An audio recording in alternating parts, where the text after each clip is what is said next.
No ar, Faixa Livre, rádio jornalismo de verdade, a informação de primeira qualidade, a interpretação e os comentários das notícias, entrevistas, o contraditório.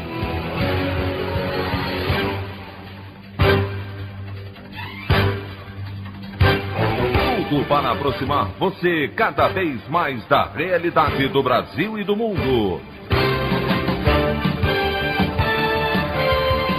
Apresentação: Anderson Gomes. Comandante da Aeronáutica, Brigadeiro Carlos Almeida Batista Júnior, tem almoço a portas fechadas com o decano do Supremo Tribunal Federal, Gilmar Mendes, e nega apoio das Forças Armadas ao golpismo do presidente Jair Bolsonaro. Ministro do STF, Alexandre de Moraes, inclui Bolsonaro como investigado no inquérito das fake news que corre na corte.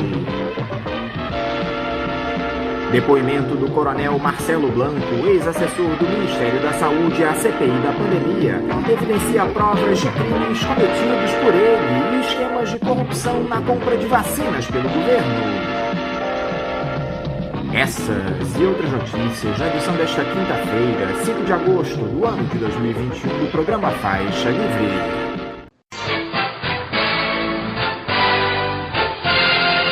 Comentário de Anderson Gomes.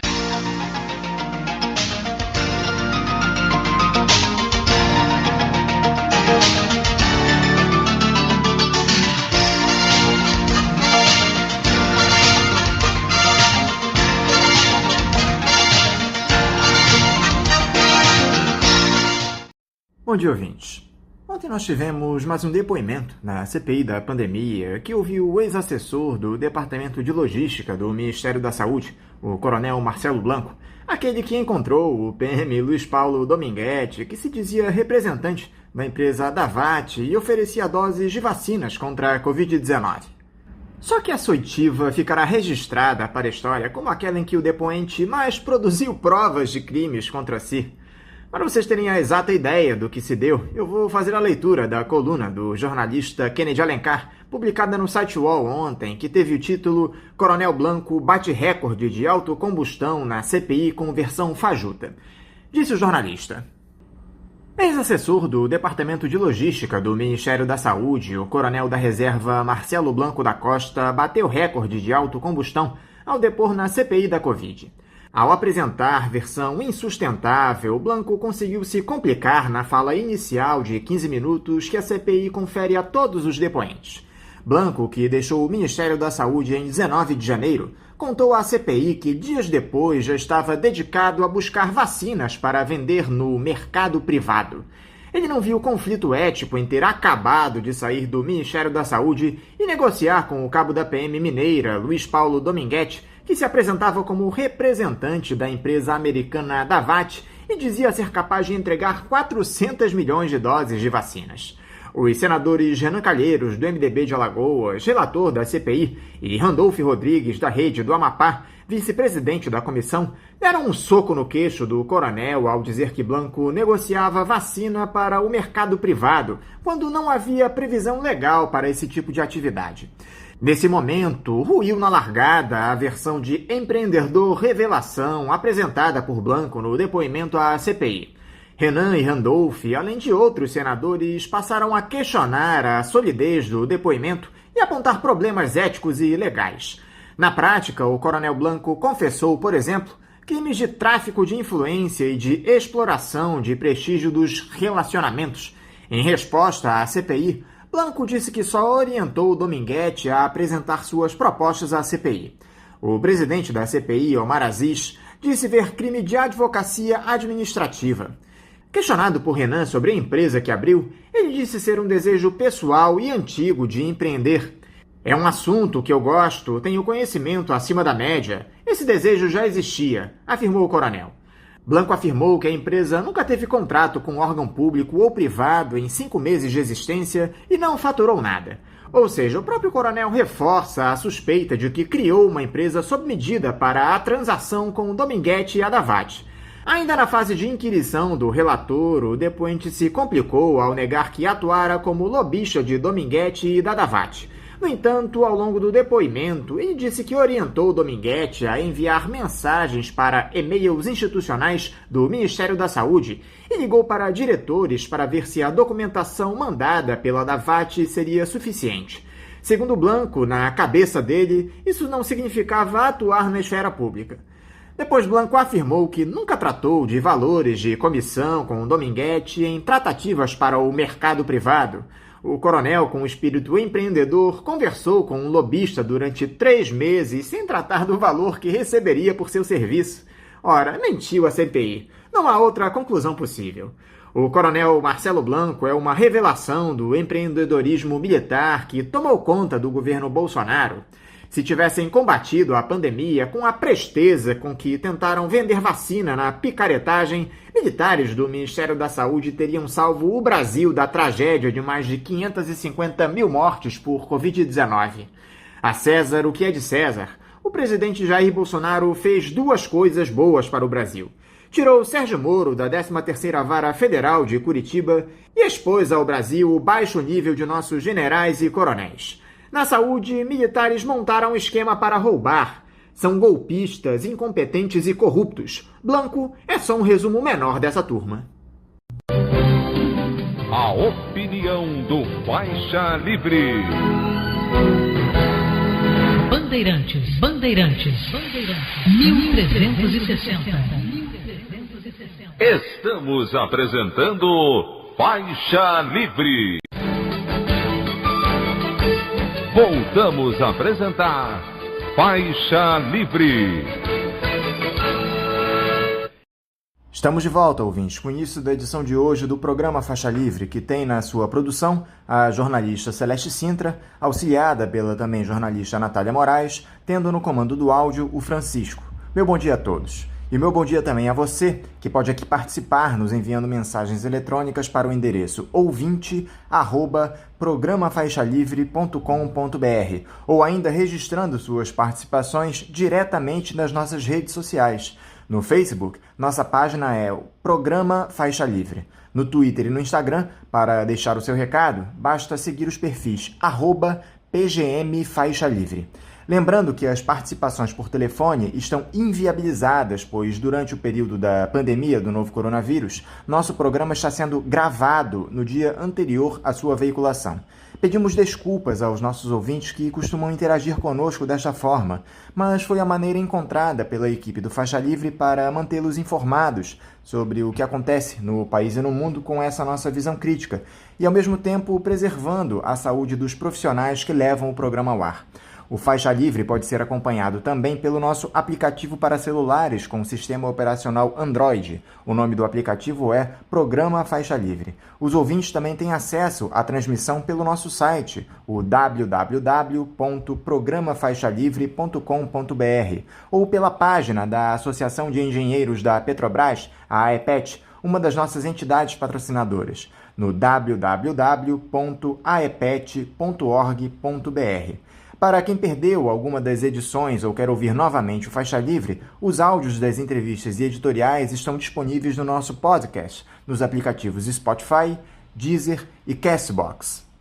E dando início às nossas entrevistas, eu cumprimento o ex-presidente da União Nacional dos Estudantes, a UNE, e um dos fundadores do Movimento pela Agricultura Ecológica, Jean-Marc von der Weyde. Jean-Marc, bom dia.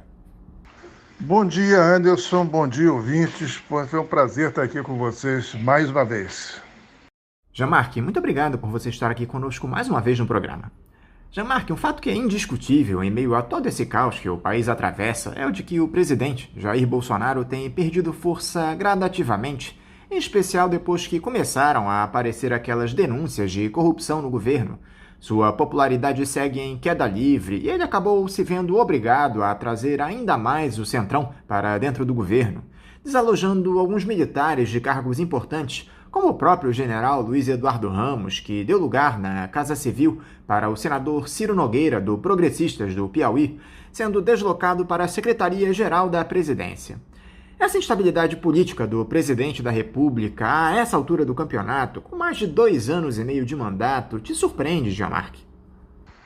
Olha, Anderson, surpreender não surpreende, não. Eu até acho que o o Bolsonaro, desde que ele entrou no governo, ele opera com uma permanente processo de provocação de instabilidade. Quer dizer, isso faz parte do modo Bolsonaro de governar. Quer dizer, ele não tem um projeto outro senão permanentemente tensionar tudo, tensionar as instituições, tensionar as relações sociais, tensionar as relações até pessoais.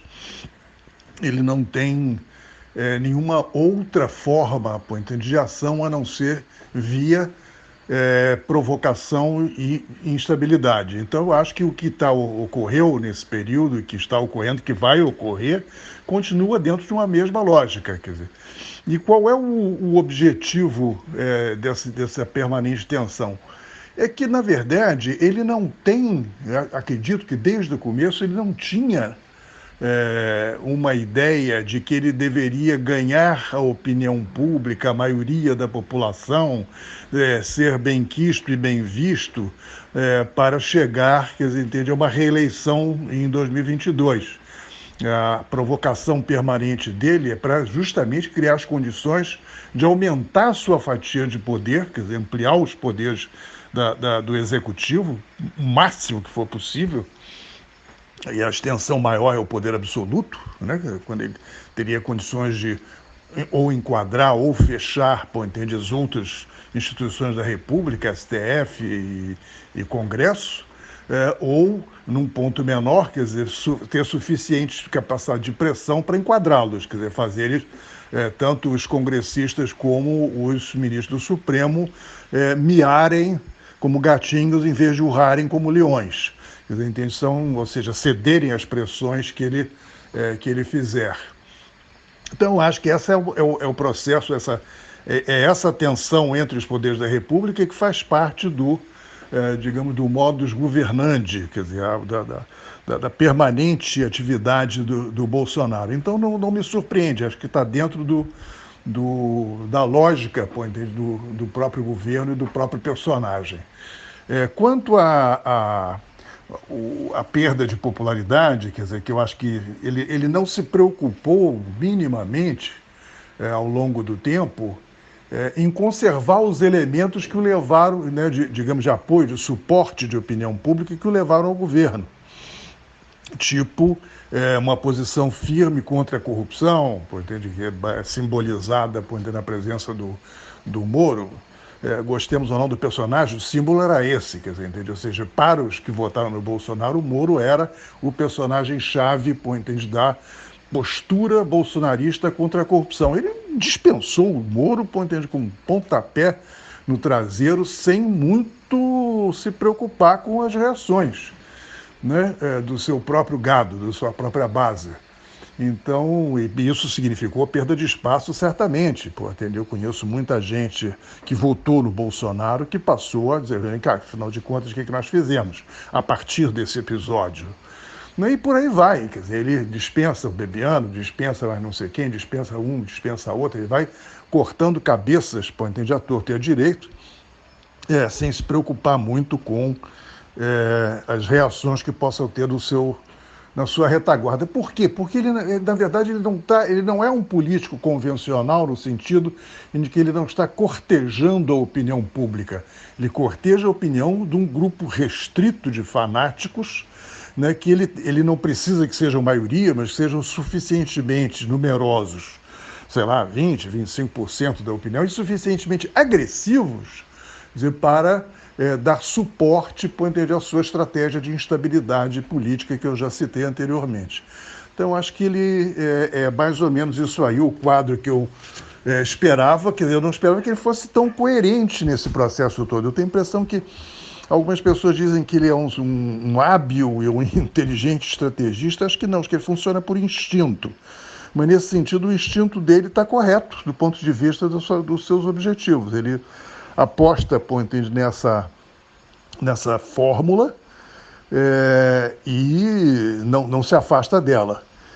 E tem uma outra coisa importante também, é o seguinte, ele não tem outra.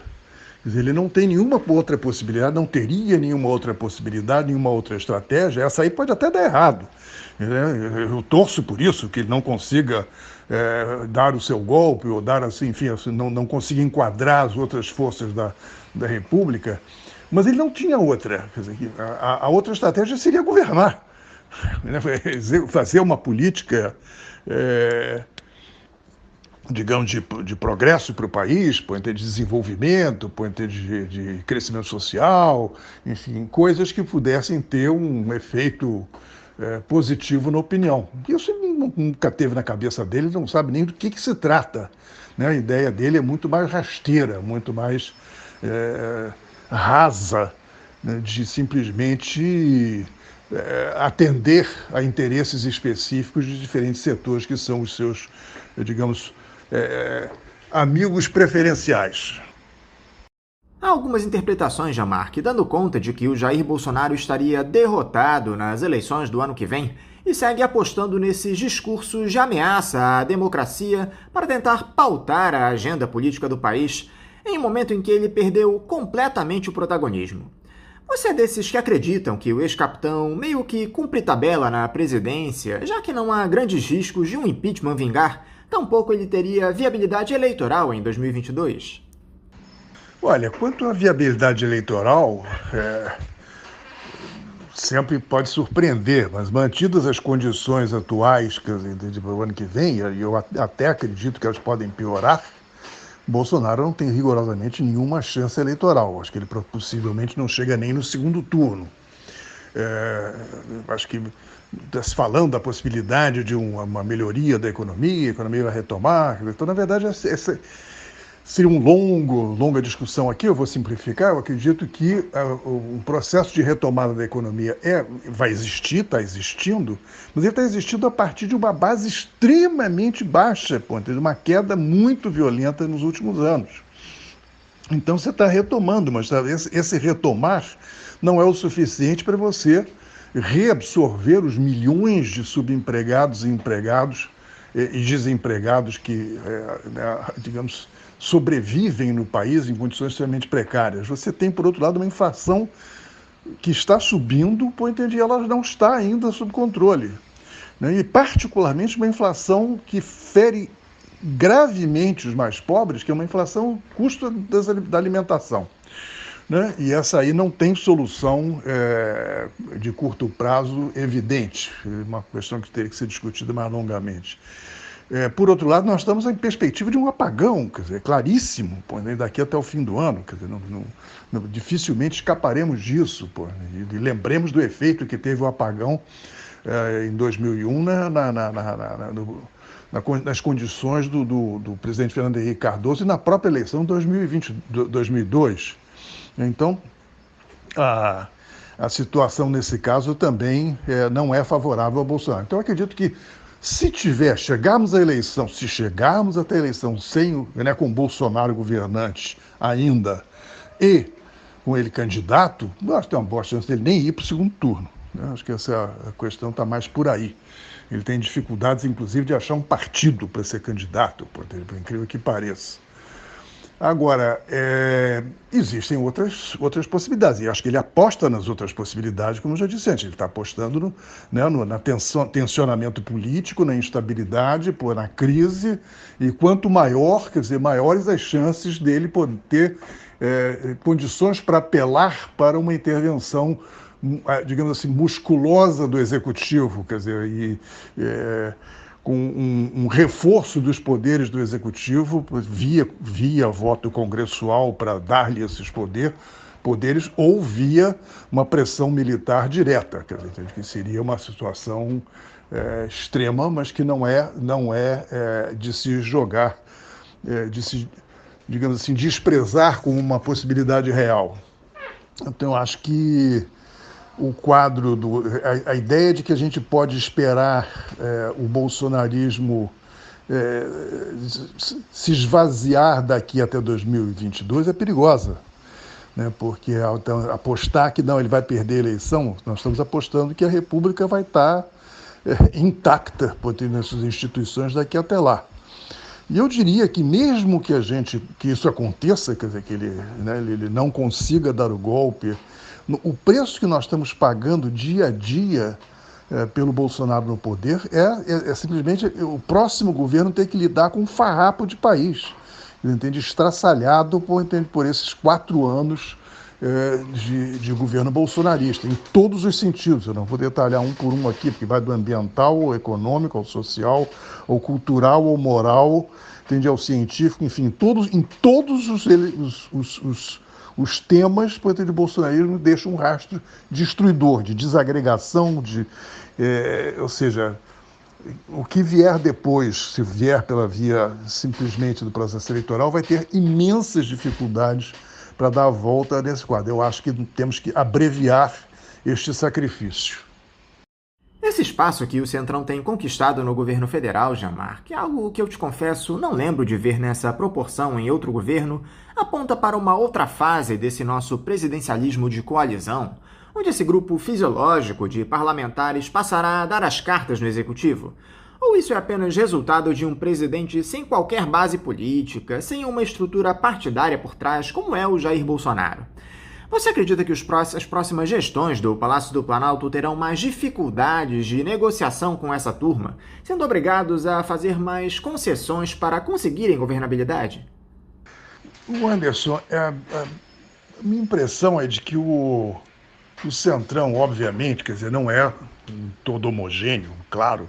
Ele é um aglomerado de pequenos interesses paroquiais, o principal sendo ele a reeleição dos seus próprios membros, dos seus próprios parlamentares, e as benesses para as suas bases, para os seus aliados, etc. Ele não tem um projeto de país, longe disso. Aliás, no Brasil, dificilmente você acha um partido que tenha um projeto de país.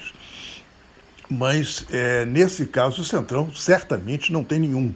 Então, o Centrão, ao ir, né, fortalecer a sua presença no governo, na verdade é como se você chamasse um bando de urubus para se empolerar na carniça de um animal moribundo. Né? Então, para eles poderem mais rapidamente, mais espertamente, se apropriarem dos melhores quinhões. Eu acho que é essa imagem que me vem à cabeça. Eu acho que o Centrão é mais ou menos isso aí. Então, a ida deles para o governo simplesmente significa isso aí. São essas pequenas coisas. Vai distribuir mais cargo, vai distribuir mais emendas parlamentares para um município aqui ou ali, que seja base eleitoral de algum aliado. Entende? Enfim, vai defender interesse de alguma empresa com que eles têm alguma relação.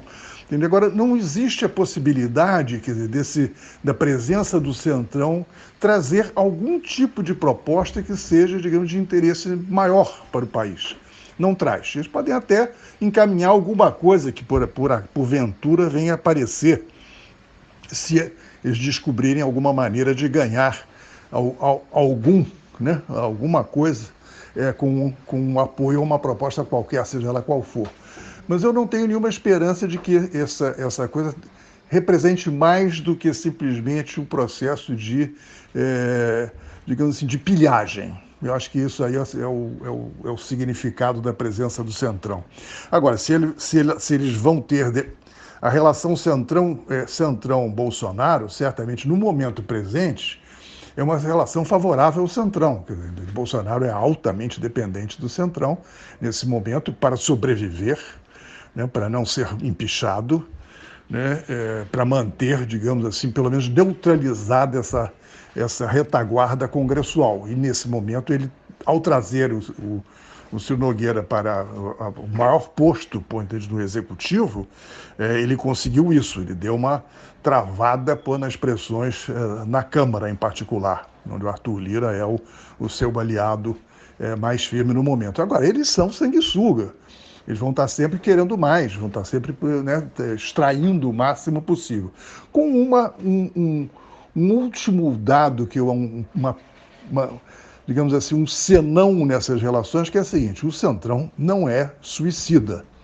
Eles não vão afundar junto com o Bolsonaro. Se eles virem que a canoa está fazendo água, eles pularão dessa canoa. Quer dizer, eles não vão endossar uma posição extrema. E mais, não interessa ao Centrão que o Bolsonaro tenha plenos poderes.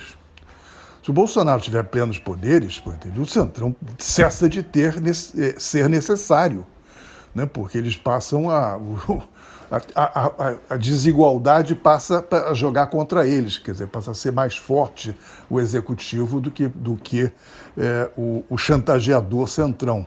Então eles não têm interesse em entregar plenos poderes para o Bolsonaro, mas não farão diante de uma situação que é onde o Bolsonaro aposta, uma situação de crise maior, de instabilidade social, de caos, enfim, é o que o Bolsonaro procura provocar o tempo todo. E pode ser perfeitamente que num momento como esse eles achem que é melhor aceitar uma posição mais subalterna, sempre agarrado, como ostra na pedra do poder, do que dar uma travada no Bolsonaro.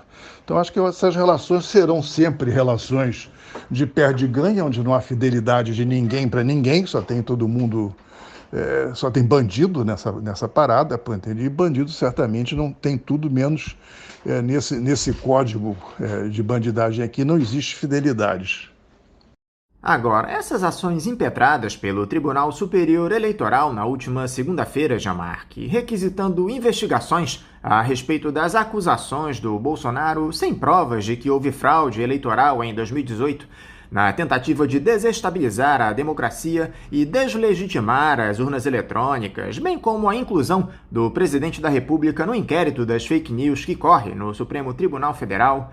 Você acredita que essa iniciativa aparentemente corajosa, necessária, ainda que tardia, do TSE, se deu apenas para acalmar a opinião pública ou, de fato, o Jair Bolsonaro passa a estar em maus lençóis?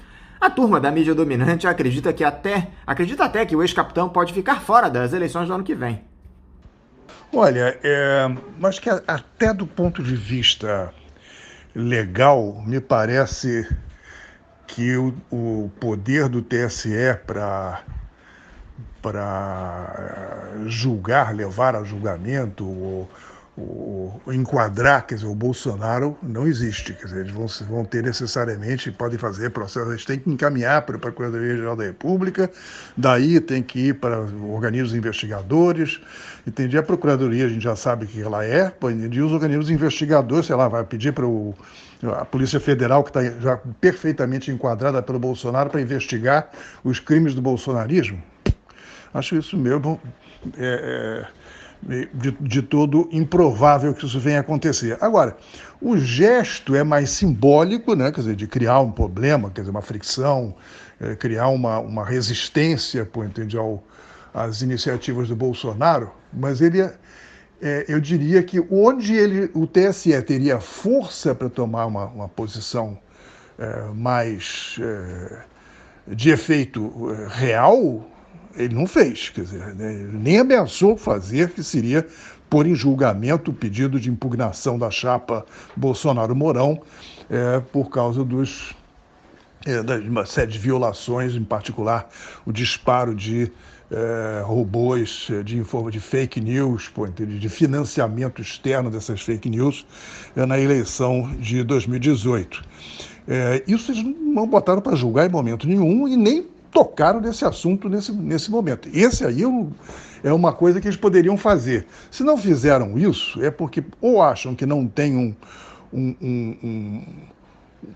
digamos assim, um dossiê suficientemente consistente para tomar uma posição, ou não tem retaguarda dentro da própria corte, quer dizer, para tomar uma posição dessa, ou tem medo dos efeitos, do que eles possam, da reação que o Bolsonaro possa ter, que as Forças Armadas possam ter. Então, o fato é que onde o Supremo teria uma carta para jogar, ele não jogou. Ao jogar, numa ameaça que ele tem poucos instrumentos para concretizar, eu acho que ele está mais jogando para a plateia do que efetivamente para enquadrar o personagem. A grande questão, Jamarque, é que já passou da hora, há muito tempo, de as instituições tomarem uma atitude contra o Jair Bolsonaro. O que víamos até aqui eram notas sem qualquer tipo de efeito prático, reuniões na tentativa de aparar arestas, mas o chefe do executivo continuou esgarçando a democracia com seguidos ataques à legitimidade das nossas eleições. Olha, de fato, né, as reações até agora tanto da Justiça como do Congresso, as ameaças e arreganhos do Bolsonaro são extremamente débeis. Eu costumo dizer que os nossos heróicos juízes superiores ou os parlamentares, quando tem que enfrentar o Bolsonaro, eles não urram, eles miam. Né? Então, de fato, qualquer coisa que aconteça nesse plano, pô, isso simbolicamente, pelo menos, interessante. Agora, não teve até hoje nenhum efeito concreto de travar o personagem, quer dizer, desgastou-o certamente, agora travá-lo, obrigá-lo a alterar o curso do seu procedimento, da sua estratégia de destruição das instituições, até agora não aconteceu nada nem parecido com isso aí. Claro que o TSE tomar essa posição, unânime, de abrir processos de investigação, etc. e tal, é bom, não há dúvida nenhuma, embora, como eu já disse antes, acho que a possibilidade de chegar a alguma coisa de concreta para paralisar o monstro, eu acho que é pequena por essa possibilidade. Agora, o que estava acontecendo antes era patético, né? Quer dizer, você marcar cafezinho, do Fux com os três poderes, e não é a primeira vez, já teve lá atrás, no tempo que o presidente da Câmara era o Rodrigo Maia, já teve essas conversas do Toffoli com o Bolsonaro. Isso não significa coisa nenhuma, quer dizer, entendeu? Lá o Bolsonaro no dia seguinte está chutando a canela de todo mundo, entendeu? Então, você acha que vai conversar com um cachorro pitbull bravo, para ele ficar bonzinho, entende? Isso é ridículo, né? No mínimo.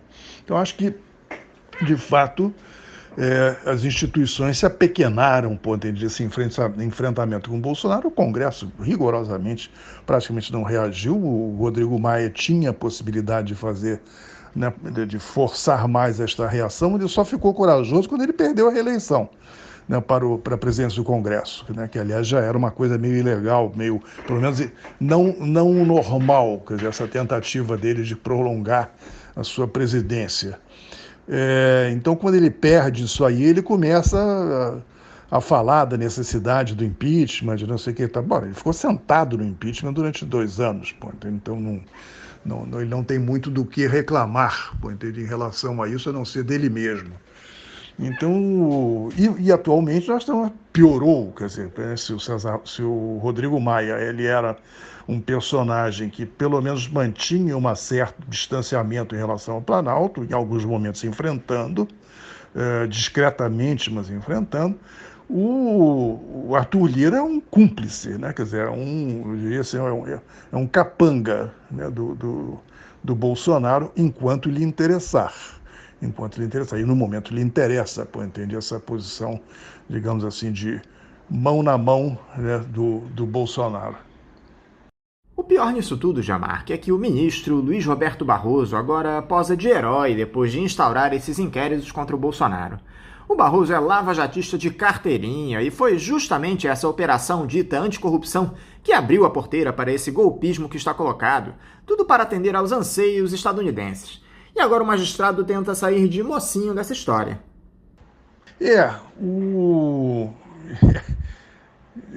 Eu acho que o Barroso, na verdade, ao assumir, digamos, uma postura mais firme, pelo menos aparentemente, nesse momento, ele sai de mocinho, sem sombra de dúvida, mas eu diria que nós estamos numa situação em que, olhando mais para a necessidade de isolamento e de extirpar, esse câncer do organismo institucional social brasileiro, que é o Bolsonaro, eu estou com tudo que eu sei que representa o Barroso, o lavajatismo, o próprio Moro, uma série de outros personagens que participaram do golpe contra a Dilma.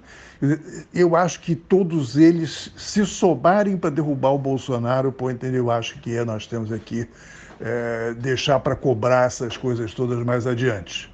o momento presente acho que exige que a gente pense mais com o olho voltado para o presente e para o futuro, do que cobrar as contas do passado. Não vamos esquecer o passado de jeito nenhum. Né? Não é o caso de passar a borracha, de dar uma anistia para todas essas coisas que foram feitas. Porém, quer dizer, não é o centro da questão política atualmente, é isolar e tirar o Bolsonaro. E se para isso tivermos que cerrar fileiras com o PSDB, com o MDB, com quem for, e personagens, inclusive lavajatistas, acho que a gente tem que fazer. Até que ponto, Jamar, que esses militares que apoiam o governo se arriscariam em embarcar na ideia de um golpe caso o Bolsonaro veja sua reeleição ameaçada? Nós temos conversado seguidas vezes sobre essa questão com você aqui no programa, mas parece que a cada dia que passa o cenário se torna mais sombrio, com um acirramento maior dos discursos, principalmente do ministro da Defesa, General Braga Neto. Olha, eu acho que o Bolsonaro, um dos elementos-chave da estratégia do Bolsonaro era exatamente garantir que ele tivesse o suporte do que eu chamo de opinião armada, né? Ou seja, sejam eles as polícias, seja as milícias, ou sejam as tradicionais forças armadas, Exército, Marinha e Aeronáutica. Agora, as Forças Armadas, em particular, Exército, Marinha e Aeronáutica, você tem diferentes níveis aí dentro, do soldado até o oficial superior general. Eu diria que o Bolsonaro fez uma movimentação para arrebanhar suporte dessa área de uma forma consistente desde que entrou. Já visto a questão da aposentadoria, em que ele beneficiou totalmente as Forças Armadas, a questão do plano de cargos, de promoções que ele montou, enfim, uma série de benesses, porque representaram um gasto extraordinário, inclusive para o erário, para o orçamento nacional, quando nós estamos perdendo, apertando o cinto para tudo quanto é lado. Esse lado não teve aperto de cinto.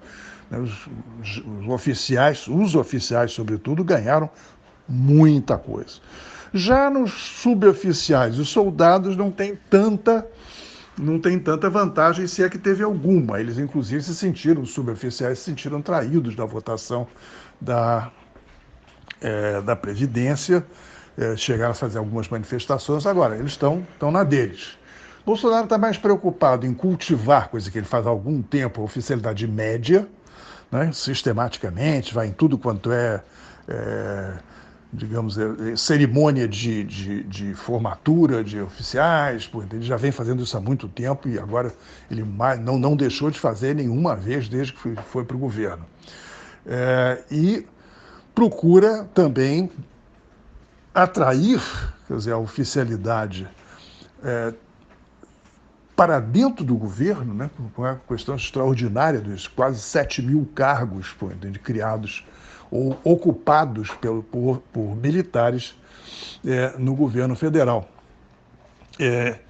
Sendo que você tem, inclusive, muitos da ativa, a grande maioria da reserva, mas tem muitos da ativa, e que mantém, inclusive, 2 salários, o que é uma coisa extraordinária, inclusive estourando o teto de ingresso permitido pela Constituição, que é o salário do presidente.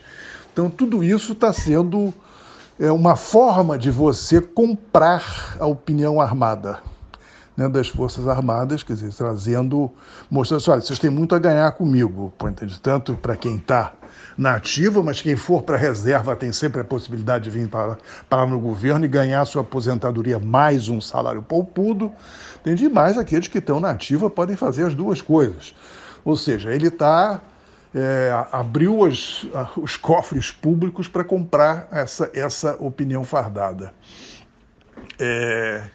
Agora, se eles seriam capazes de aderir a um processo golpista, é uma outra questão que vai depender muito das circunstâncias. Eu acho que segundo a opinião de alguns, a grande maioria dos oficiais teria uma postura muito mais de não querer se comprometer com nada que fosse fora, digamos, do estrito rame-rame profissional, ou seja, não se meter em qualquer tipo de aventura.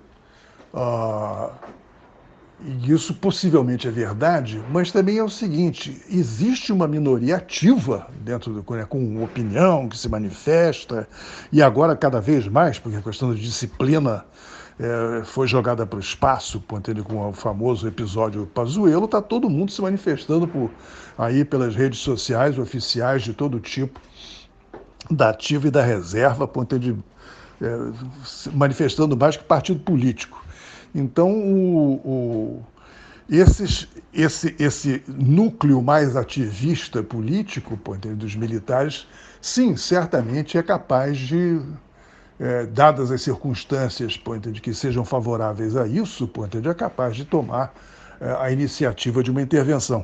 E a grande maioria, ao optar, digamos assim, pela neutralidade, também estará tomando posição, porque eles vão estar, de certa forma, endossando o que os ativistas farão. Então, eu temo que exista, sim, um caldo de cultura que permite, por uma situação, digamos, de mobilização militar mais ou menos agressiva, dependendo das circunstâncias, para garantir, digamos, poderes ao Bolsonaro. Eu acho que tudo vai depender muito do quadro político-social em que nós vamos viver nos próximos tempos. Jamar, que estabelecer uma derrota ao bolsonarismo no nosso país passa apenas por evitar um novo mandato do ex-capitão no ano que vem? Quais são os desafios da esquerda para conseguir pôr fim a essa retórica autoritária que se estabeleceu no nosso país? Qual é o tipo de movimento que precisa ser feito para que esses protofascistas voltem para onde nunca deveriam ter saído? Olha, nós estamos ficando com um tempo curto para dar uma solução, digamos, mais drástica a essa questão do bolsonarismo. Eu acho que a oposição e os democratas de todos os tipos, democratas mais à esquerda, mais ao centro, e até, eu acho que existem democratas à direita,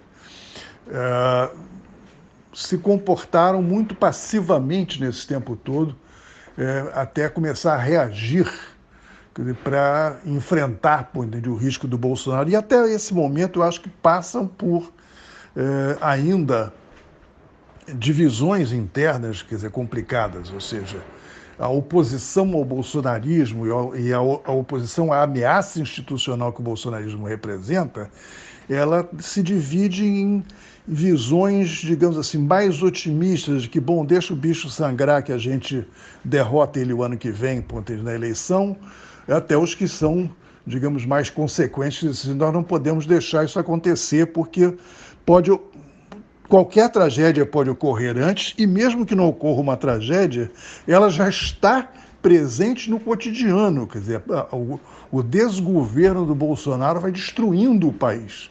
Eu digo que o país está sendo canibalizado, em todos os seus aspectos, todas as suas particularidades da economia, que vai se tornando cada vez mais, uma economia, digamos, de exportação de produtos primários, com uma desindustrialização, com a ciência destruída, com o ensino reduzido a uma expressão quase insignificante, e por aí vai, com o meio ambiente arrasado como nunca, na história desse país, e por aí vamos, qualquer que seja o que se falar da questão cultural, enfim, da questão científica, qualquer coisa, qualquer tema que nós tocarmos, nós teremos, um processo de destruição em curso e um processo de desagregação social em curso, com o país se dividindo, se fracionando,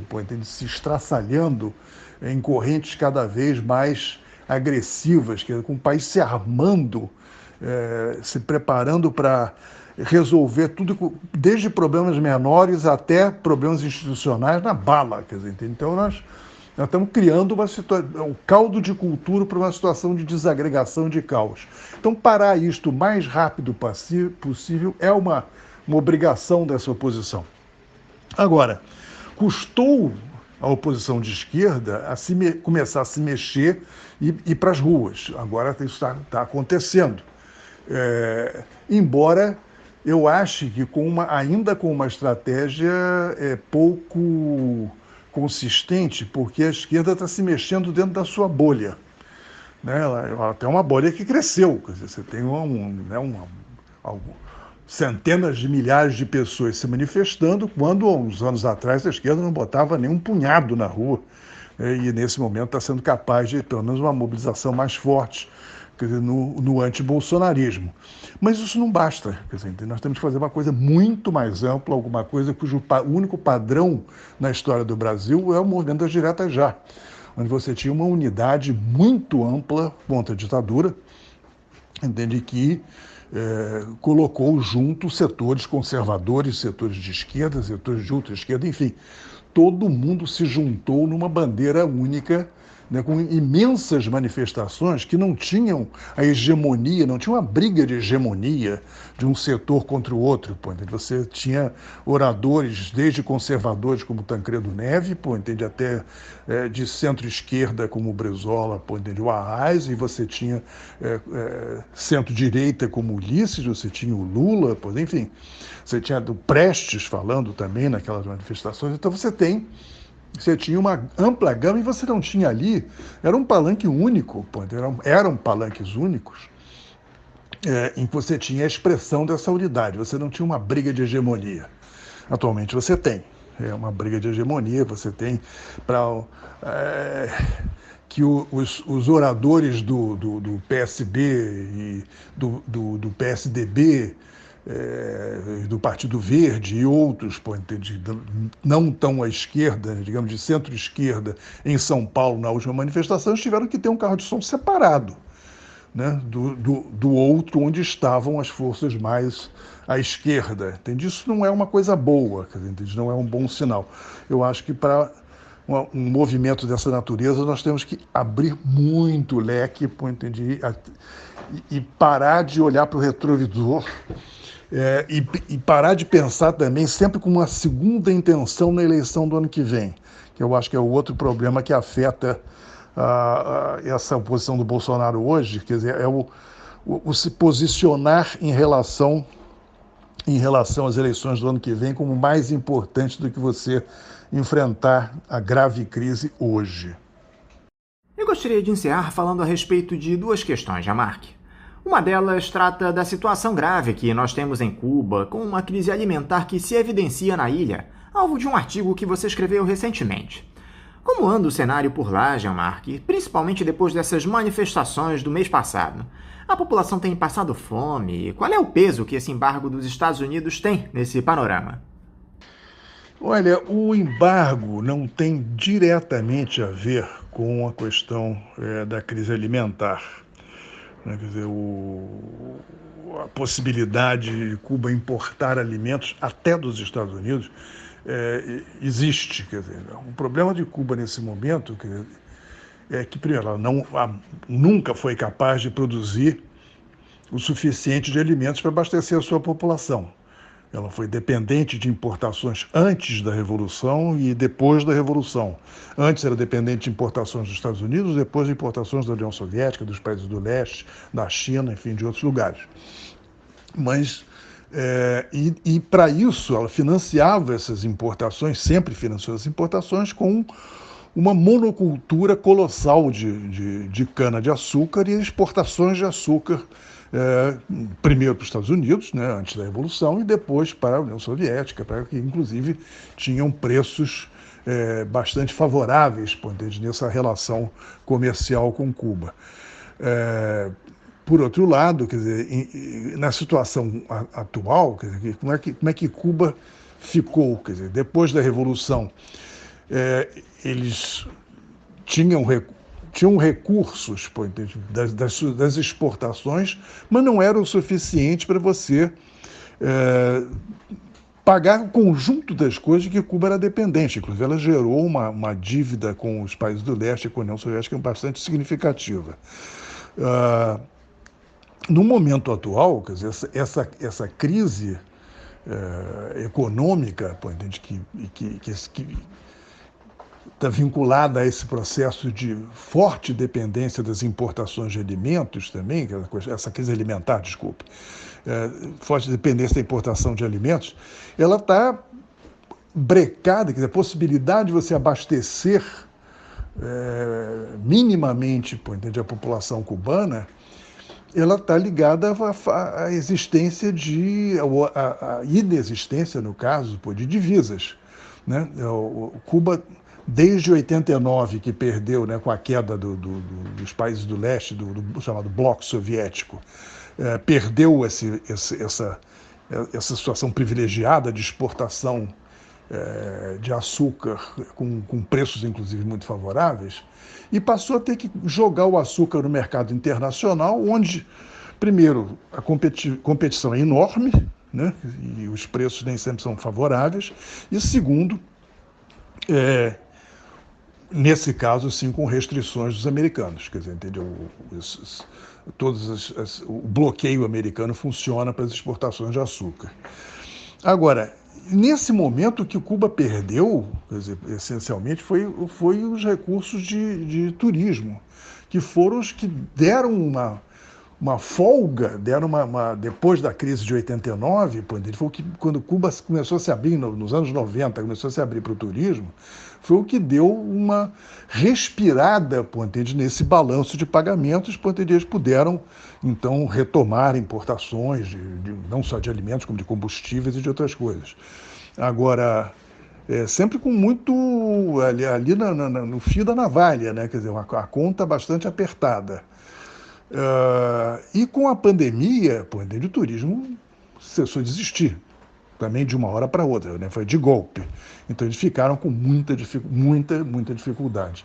Então eu acho que estruturalmente tem um problema que eu escrevo nesse artigo que você citou, é que a opção que Cuba fez foi manter, digamos, uma dependência alimentar do país da sua exportação de açúcar.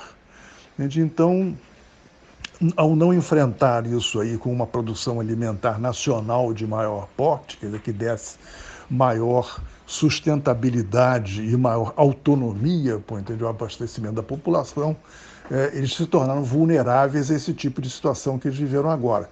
Já foram vulneráveis na crise de 89 e agora repetiu-se.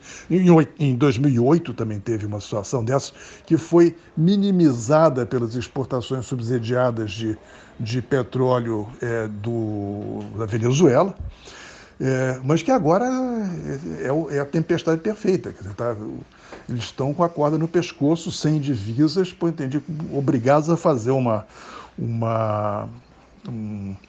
é que chama isso? Um racionamento ainda mais radical do que ele já existia. Na verdade, praticamente o tempo todo existiu racionamento em Cuba, do ponto de vista de quantidade e qualidade, o que permitia, pelo menos, que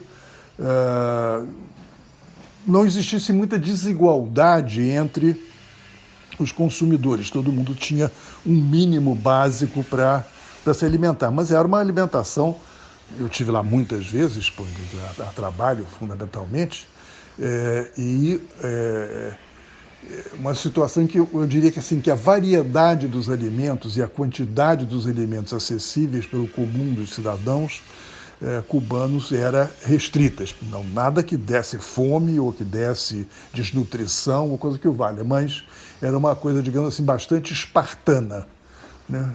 Para não usar um adjetivo mais pesado. Algo que parece que afeta todo mundo, Jean-Marc, é essa questão da seca que se coloca por conta das mudanças climáticas. A ONU, inclusive, fez esse alerta de que a seca pode vir a ser a próxima pandemia. Ainda há chance de nós revertermos essa situação grave, Jean-Marc? Como é que as próximas gerações vão sobreviver se nós não atuarmos de maneira responsável hoje? Olha, reverter, quer dizer, o processo de aquecimento global é uma coisa extremamente complicada, embora ela seja tremendamente necessária. Para início de conversa, você só consegue algum tipo de reversão daqui a pelo menos, vamos supor, se a gente hoje paralisasse completamente, do dia para a noite, a emissão de gases de efeito estufa, nós ainda teríamos o processo de aquecimento global em marcha nos próximos 20, 30 anos. Porque é o seguinte, a quantidade de gases que já foi emitida, né, ela vai estar na atmosfera, ela vai ter esse efeito prolongado. Então a gente vai estar impedindo, se a gente paralisar a emissão de gases de efeito de estufa no curto prazo, você impede que as coisas piorem daqui a 20, 30 anos. Ou seja, para os nossos filhos e netos.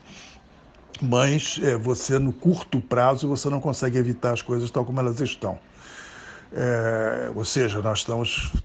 Eu pelo menos, já estou com 75 anos, tenho certeza que até morrer eu vou estar vendo temperaturas muito altas, alternando com temperaturas muito baixas, secas, muito violentas, alternando com inundações muito violentas, ou seja, a instabilidade climática é uma característica desse processo de aquecimento global. Agora, é fundamental paralisar. Se é possível paralisar, é possível paralisar. Isso aí tem coisas que são óbvias que todo mundo já sabe. Eu diria que a ciência já tem o script do que fazer. A questão é muito mais uma questão de vontade política de enfrentar soluções que são possivelmente penosas, afetarão o modo de vida de muita gente, sobretudo nos países mais desenvolvidos, e que os políticos não estão até agora dispostos a assumir de forma radical. Pouco a pouco eles estão chegando perto. Até o Biden, nenhum presidente americano assumiu, digamos assim, com um mínimo de firmeza, uma postura sobre a questão do aquecimento global. Aliás, não, minto, teve um. O Carter, quando ele foi presidente, já nos anos 70, ele, alertado inclusive, acho que a Academia Nacional de Ciências, não, acho que foi o Conselho de Segurança Nacional americano, apontava para duas coisas, que era o esgotamento das reservas de petróleo americano e, por outro lado, a questão do aquecimento global. Então, ele adota uma posição e propõe políticas para diminuir a dependência do petróleo, substituir o uso de combustível fóssil, diminuir o uso de carro. E ele foi fragorosamente derrotado na eleição seguinte. Entendi o discurso dos seus adversários, que foi o Reagan, que foi o adversário dele, que dizia está querendo destruir o American Way of Life. American Way of Life, a maneira de viver dos americanos, ou seja, todo mundo tem que ter carrão, todo mundo tem que gastar gasolina, diesel, etc, etc, e emitir gases de efeito estufa. Então, ou seja, as medidas que, desde você mudar os sistemas de transporte, até você mudar os sistemas de geração de energia elétrica, até você parar com o uso de combustível fóssil, mudar o tipo de agricultura que você tem, preservação das reservas de matas no mundo e reconstituição dessas reservas de florestas, são coisas que já são bem identificadas. Ainda há tempo, se forem tomadas medidas radicais a curto prazo, para você evitar que você chegue no final do século com 3, 4, 5 graus a mais de temperatura, que tornaria a vida na Terra inviável numa boa parte dela. Uma boa parte dela.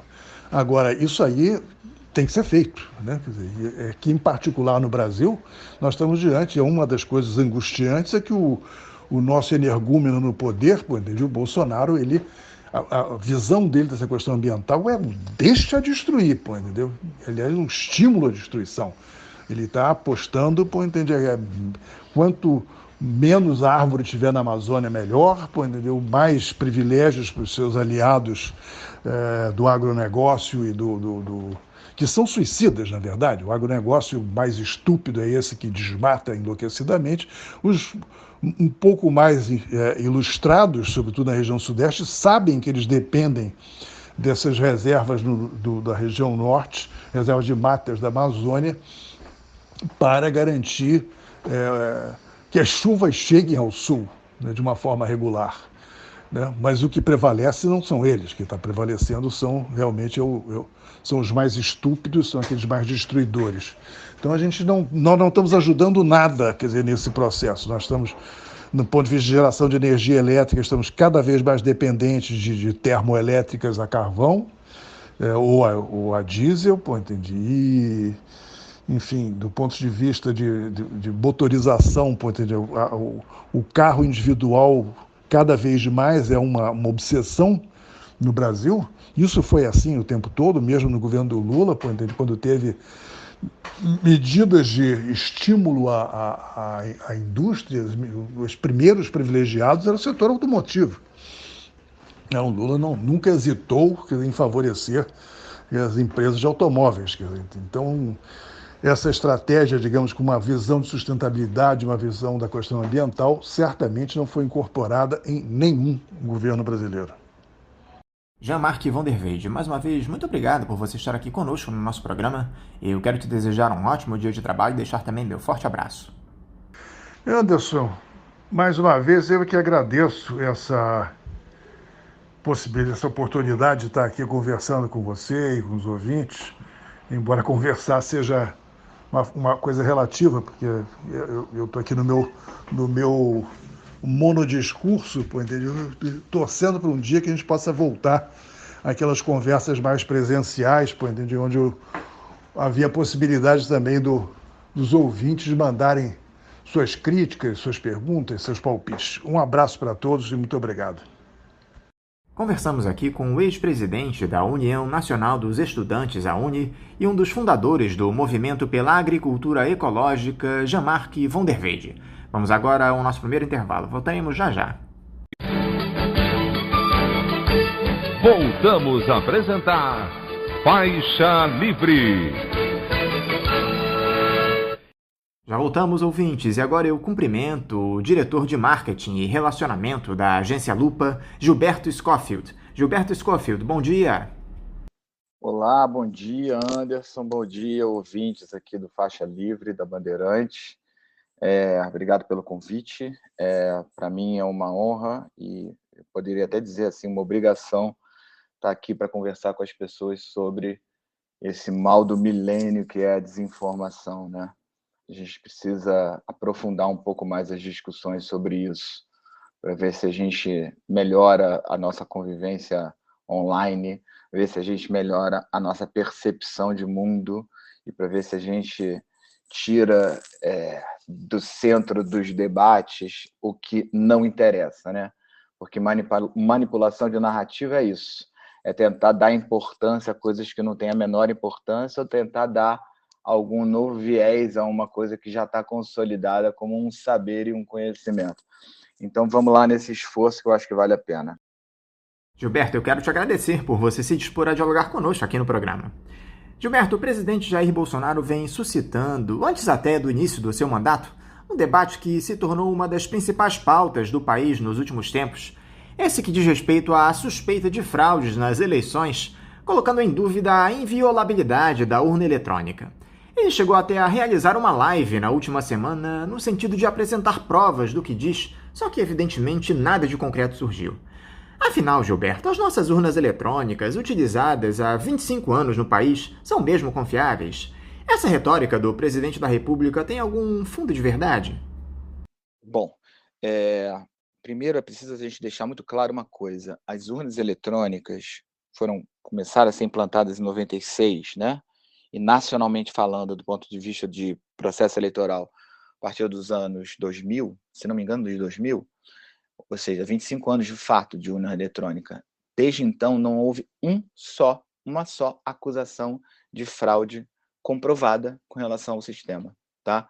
É bom que as pessoas percebam que a urna eletrônica, ela não é ligada à internet, ela é um sistema independente, né? As urnas se comunicam em pontos, ou seja, quando eu digo independente, é no sentido de que ela não é hackeável por fora. Ou seja, se o sujeito quiser hackear as urnas eletrônicas, ele vai ter que hackear, eu não sei nem quantas urnas eletrônicas exigem hoje, mas eu imagino que pelo menos 5.500 para cada município brasileiro. Então, como uma vai ter pelo menos 3 urnas eletrônicas, né? Você deve ter aí 15 mil, 20 mil urnas eletrônicas funcionando em cada município do Brasil. Obviamente, o número deve ser muito maior do que esse. Eu desconheço o número verdadeiro, mas para você hackear, você teria que hackear cada uma delas isoladamente.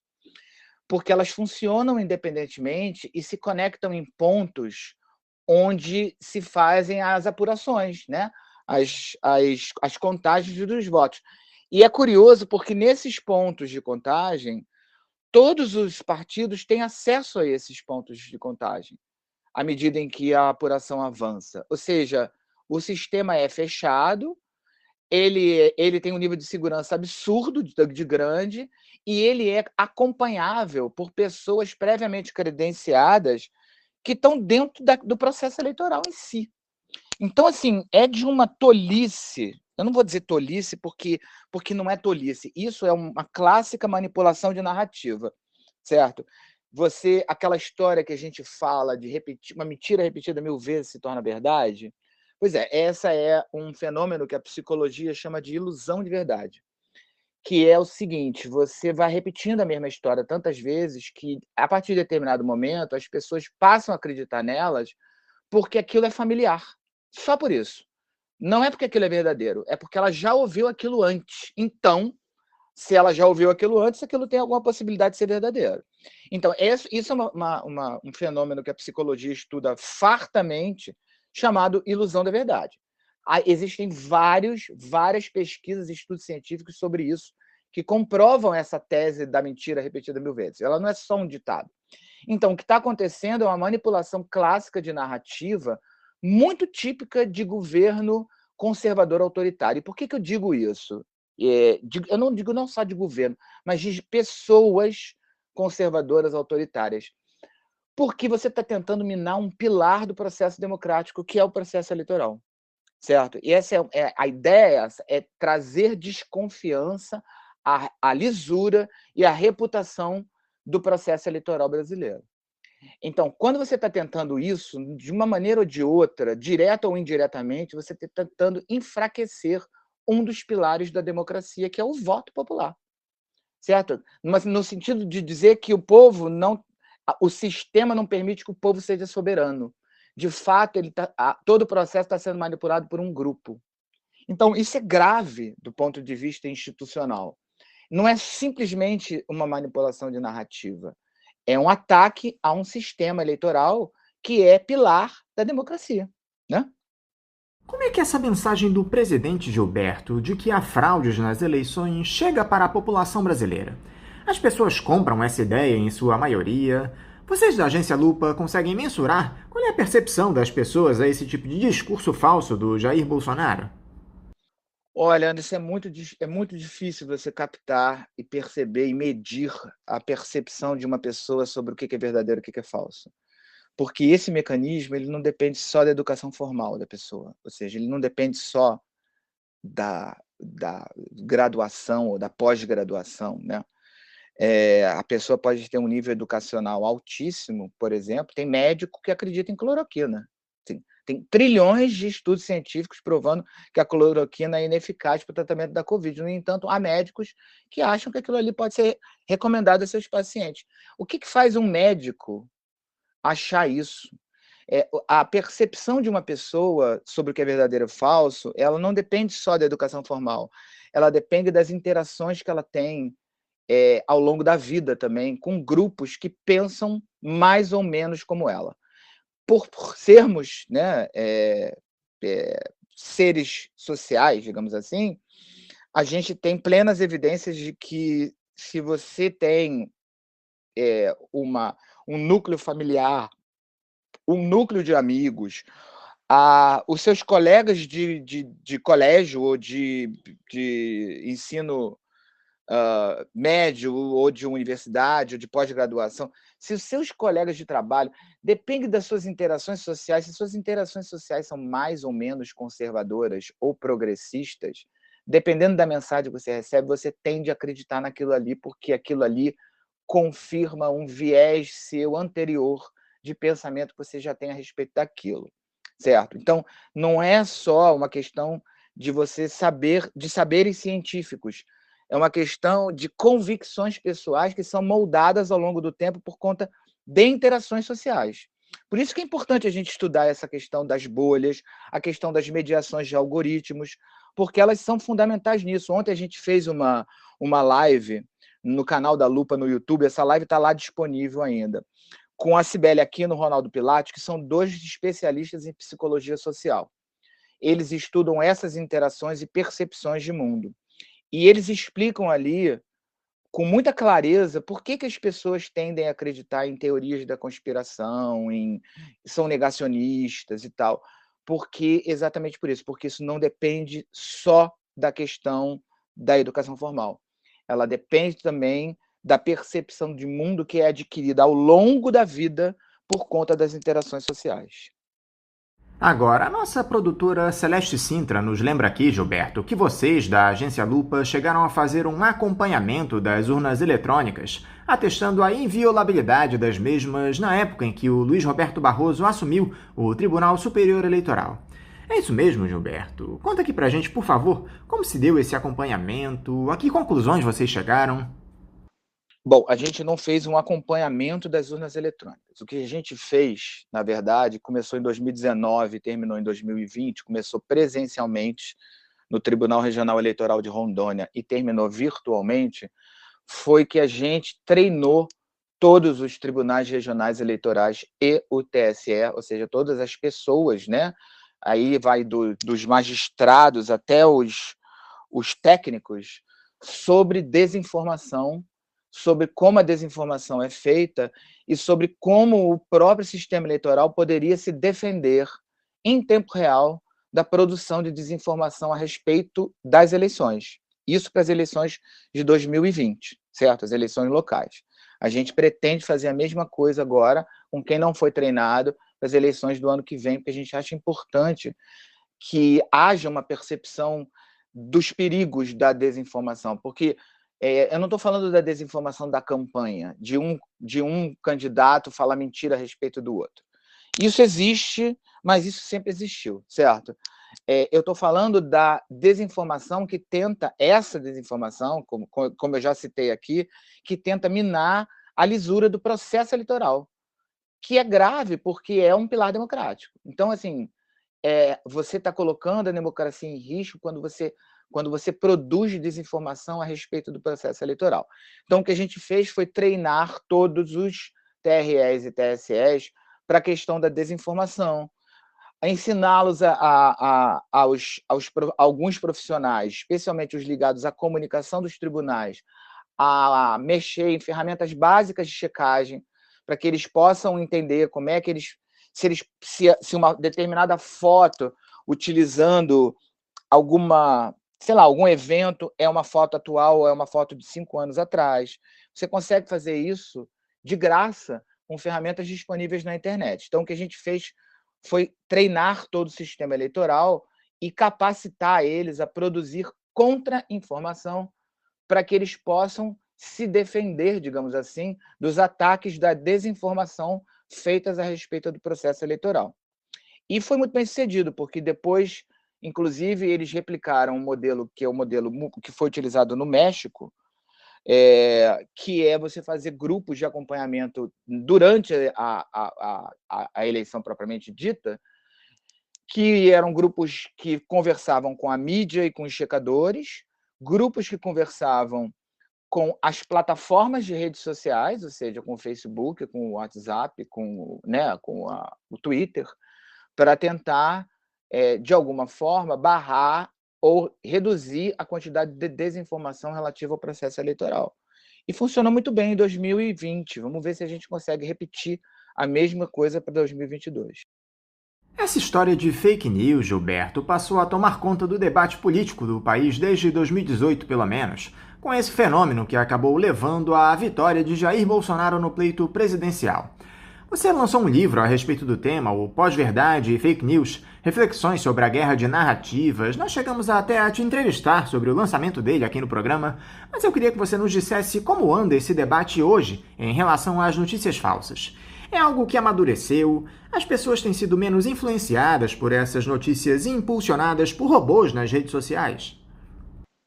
Bom, o debate amadureceu, com certeza. As pessoas estão mais atentas, digamos assim, atentas ao fato de que existe o uso da desinformação como estratégia política. Você fala que a desinformação dominou o debate político. Ela não dominou o debate político, ela foi apropriada pelas estratégias políticas, certo?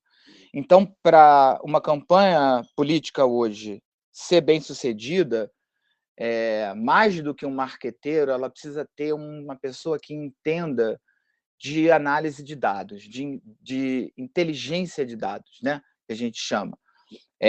Então, alguém que consiga entender os perfis das pessoas e consiga utilizar com algum sucesso as redes sociais para entregar mensagens que tenham a ver com o que as pessoas pensam, certo?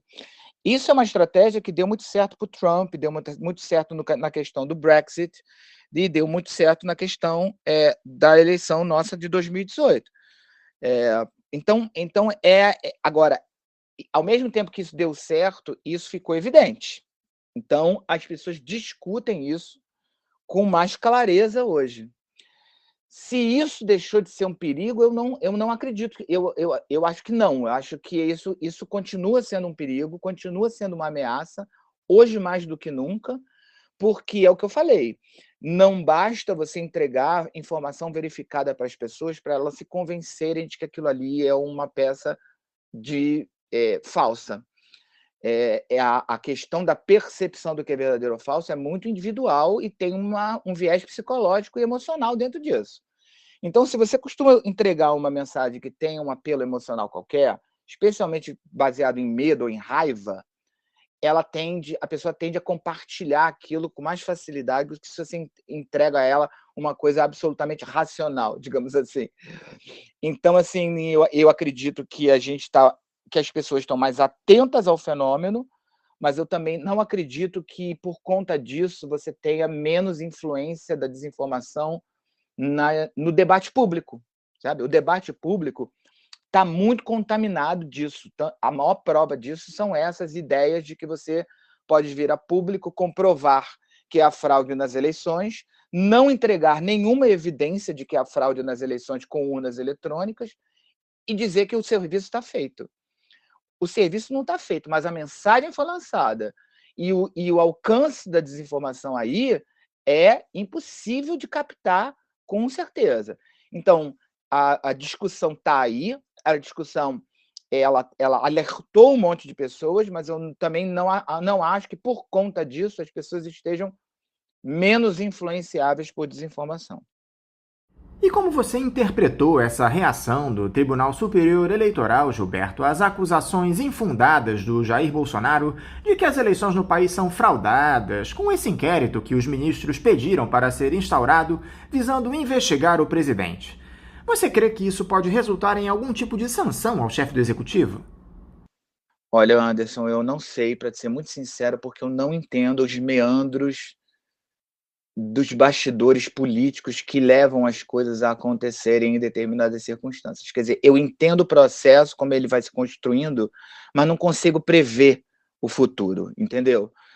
A gente até brinca aqui na lupa de que, como todo bom checador, o checador ele não checa três coisas. Três coisas não são checáveis. Primeiro, opinião. Opinião eu não posso checar, porque opinião é opinião, né?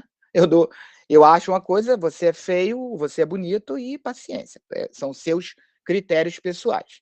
Por isso que a gente fala da questão da percepção individual moldada a partir de interações ao longo da vida. A segunda coisa é futuro. Futuro não tem como checar, porque eu não tenho banco de dados para fazer comparação, para fazer confrontação. Eu vou dizer que a pessoa fala: a gente vai terminar o nosso governo com 10 mil casas populares construídas. Eu não consigo checar isso. Faltando um mês para o fim do governo, eu posso, com base em estatística, tentar dizer se aquela previsão está próxima ou não está próxima de ser realizada. Mas eu não posso cravar nada, certo? Porque futuro não se realizou. Porque vai que naquele mês o governo dá uma super força ou um super investimento na questão da construção e acaba terminando as obras e cumprindo o prometido. Então, assim, eu não posso nunca me dar o luxo de prever ou checar o que vai acontecer no futuro. A terceira coisa que a gente não checa são grandes conceitos abstratos, no sentido... Deixa eu dar um exemplo aqui, que é o seguinte: vivemos a pior crise da história do Brasil. Isso é muito difícil de checar, porque no que você se refere quando você diz crise exatamente? Crise do ponto de vista do quê? Do crescimento econômico, do PIB, do IDH, do nível de desemprego, da produção industrial, do nível de pessoa com carteira assinada, da quantidade de gente que mora em rua? Entendeu? Então, assim, qual é o seu indicador que você está utilizando para dizer que vivemos a pior crise? Vou um pouco além. Acredito que não exista, acredito não, tenho certeza que não exista, que em 1550 a gente tem alguma base de dados para dizer como é que era a economia naquela época. O que a gente tem são registros históricos que podem ser consultados, mas não bases estatísticas. Então, quando você diz que vivemos a pior crise da história do Brasil, de um modo geral, essa é uma narrativa típica de não checagem. E, portanto, pode ser dita sem maior peso na consciência. Eu me lembro que a Cristina Tardáguila, que é a fundadora da Lupa, fez um livro com o Chico Otávio, que é um jornalista aqui do Rio de Janeiro, chamado Você Foi Enganado. E me parece que essa frase, vivemos a pior crise da história, é uma frase dita por todos os candidatos à presidência desde a redemocratização do Brasil. Porque é uma frase muito fácil de dizer e muito, muito difícil de checar, né? Então, o que vai acontecer a partir da decisão do TSE, eu acho que a decisão do TSE de reagir oficialmente e institucionalmente com relação às declarações feitas pelo Executivo é um indicativo de que os três poderes estão funcionando com vigor, certo? Pelo menos o judiciário e o executivo. Então, isso, do ponto de vista democrático, é saudável. Agora, o que vai resultar daí, eu não faço a menor ideia. Outra medida tomada pelo TSE, Gilberto, é a de investigar justamente quem está financiando as fake news contra as urnas eletrônicas. Para isso, o tribunal deve quebrar sigilos telefônicos e fiscais envolvidos com a divulgação das notícias falsas, inclusive de auxiliares próximos ao presidente Jair Bolsonaro, caso isso seja necessário. O próprio ex-capitão pode ser chamado a depor nesse inquérito. Dá para saber quem estaria por trás dessa engenharia financeira para alimentar a disseminação dessas notícias falsas visando descredibilizar as nossas eleições, Gilberto? Tem dinheiro do exterior? Quais seriam as fontes desses recursos? Anderson, eu não faço a menor ideia. Eu sei que a estratégia de você atacar o financiamento da desinformação é uma estratégia bastante inteligente, né? Isso está na base da ação do grupo Sleeping Giants no Brasil e no mundo, que é você identificar as empresas que estão por trás de mídias programáticas que bancam determinados canais na internet e dizer para as empresas, olha, o seu dinheiro está financiando esse discurso de ódio ou esse discurso desinformativo. E a empresa vai lá e fala, olha, não, vou retirar, então, esse dinheiro da mídia programática. A mídia programática é isso. Ela é feita, né, com base em algoritmo, então, e os algoritmos, a inteligência é artificial, mas não é exatamente inteligente, então ela mistura muita coisa, né? Você pode falar, eu quero pessoas conservadoras com viés de, sei lá, com idade de 40 para cima e que morem no Sudeste. Isso abrange um grupo enorme que inclui pessoas legitimamente conservadoras que eu digo do bem, digamos assim, e embute todo tipo de gente autoritária e do mal, digamos assim também. Então, a mídia programática ela não é exatamente 100% eficiente. Então, ela mistura, ela é um saco de gatos. Então, quando você vai definindo quem é que está por trás da mídia programática em termos de fornecimento de recursos e bancando determinados canais desinformativos, isso é uma estratégia inteligente. Nesse caso específico daqui do processo eleitoral, eu não sei quem vai por trás de financiamentos, não. Mas eu tenho algumas suspeitas baseadas nos velhos personagens de sempre, né? A gente tem um histórico com relação à desinformação no Brasil agora, que vem sendo patrocinado por uma série de empresas ligadas aos ideários que estão aí. Então, assim, eu acho que uma investigação policial, digamos assim, de mais inteligência e de mais tecnologia pode chegar a esses financiamentos, dependendo aí da capacidade que se tiver de quebrar sigilo. Mas quem é que está fazendo isso, eu não faço a menor ideia, mas eu tenho muitas suspeitas, muitas suspeitas. No ano que vem, ao que tudo indica, Gilberto, nós teremos essas eleições que, mais do que nunca, o compartilhamento de notícias falsas pode ser decisivo para o seu resultado. As redes sociais têm trabalhado em parceria com o TSE para evitar a disseminação desse tipo de conteúdo, Gilberto.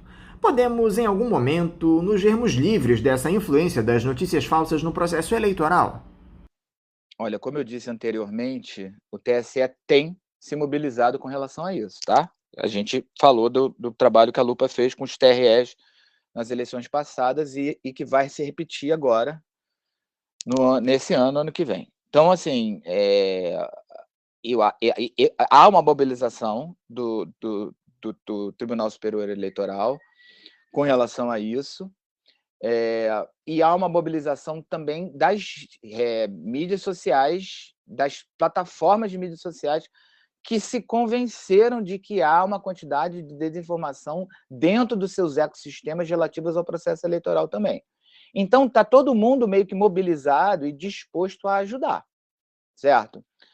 Então, vai ser uma situação complicada, vai ser uma situação tensa, eu acredito, porque vai ser uma guerra clássica de narrativa, com um lado e outro tentando provar o seu ponto, né? Agora, o que a gente tem que estar preocupado, para além da questão da desinformação, é fazer chegar às pessoas a informação correta, né? A informação evidenciada das coisas. Porque, assim, você criar uma tese, defender e repetir ela para tentar vencer na base da repetição 1000 vezes para que ela se torne verdade, ela precisa ser contraposta com a evidência de que não há nada que prove o contrário. Então, assim, vai tudo depender da capacidade de cada um dos lados de convencer as pessoas sobre seus pontos de vista. E, como eu disse para você, isso vai além da questão da evidência pura e simples. Isso tem um componente psicológico grande, um componente de interação social enorme. Então, eu não vejo o cenário como um cenário calmo, mas eu vejo as pessoas como mobilizadas com relação a isso. Para terminar, Gilberto, o voto impresso tende a vingar no nosso país. Ele seria a solução para essas dúvidas que têm sido levantadas sobre a lisura das nossas eleições? Bom, já falei anteriormente também sobre isso. Não tem nenhuma evidência de que a urna eletrônica, nenhuma prova de que a urna eletrônica é fraudada, ou foi fraudada nesses 25 anos. Pelo contrário, os votos impressos, há trilhões de evidências de fraudes com relação ao processo eleitoral baseado em voto impresso. Então, eu acho difícil a batalha do voto impresso ser bem-sucedida, porque é muito evidente que o voto eletrônico é muito mais confiável do que o voto impresso. Então, retornar ao voto impresso é abrir de novo um flanco para esse tipo de manipulação, né, de urna, que era aquela coisa antiga, de voto que era escrito na mão e colocado na urna depois de fechada. Eu me lembro de vários exemplos de fraudes envolvendo votos impressos. Então, eu acho difícil que ele se materialize, apesar do esforço de alguns grupos de trazer isso de volta, porque é muito evidente que isso é um passo atrás, muito evidente. Gilberto Schofield, mais uma vez, muito obrigado por esse diálogo aqui conosco no programa. Eu quero te desejar um bom dia de trabalho e deixar aqui meu forte abraço.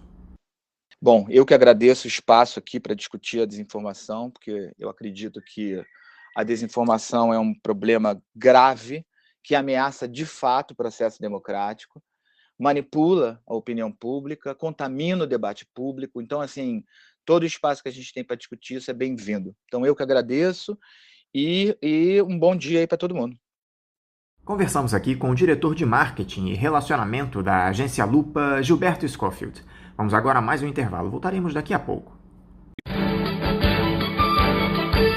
Voltamos a apresentar Faixa Livre.